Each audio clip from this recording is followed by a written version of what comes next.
ये देखें, ये पुलिस खड़ी और खून के धब्बे आप फर्श पे देख रहे हैं।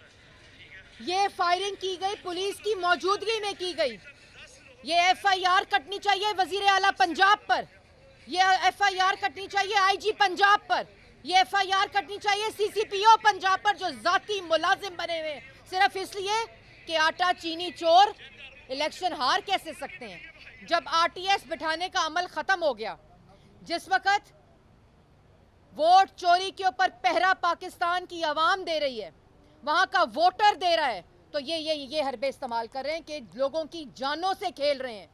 आप बताएं कि क्यों पंजाब हुकूमत फेल हुई है लॉ एंड ऑर्डर को मेंटेन करने में इलेक्शन के दौरान। क्यों वहां ऐसी नफरी नहीं लगाई गई जो इस माहौल को बेहतर बना सकती। और जब 2 जानें चली गई तो वजीर आला पंजाब करता है एफआईआर कटेगी। तुम एसएचओ किसी थाने के कि तुम किसी बड़े पाकिस्तान के सबसे बड़े सूबे के वजीर आला हो, तुम्हें शर्म आनी चाहिए। तुम लोगों को यह बता रहे हो कि एफआईआर कटेगी। एफआईआर जो कह रहा है उसके ऊपर कटनी चाहिए।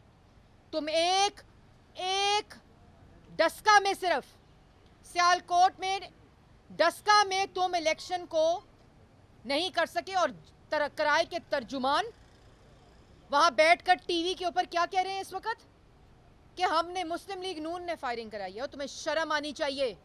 तुम एक हार को जो तुम्हें नजर आ रही है तुम सुबह से हरबा इस्तेमाल कर रहे हो, एडमिनिस्ट्रेशन को जाती गुलाम बनाकर, एडमिनिस्ट्रेशन को जाती मुलाजिम बनाकर।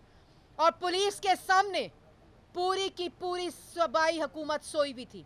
अभी हमने बताया चीफ इलेक्शन कमिश्नर को हमने दरखास्त दी है, 2 दरखास्तें हमने दी थी।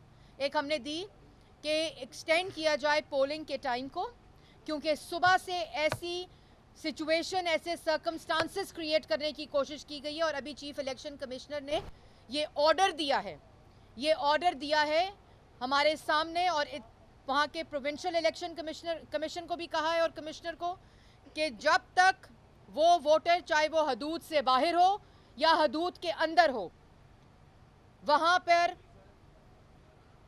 पोलिंग जारी रहेगी। और जब तक आखिरी वोटर जो वोट डालने आया है वो वोट डालेगा नहीं, पोलिंग बंद नहीं होगी।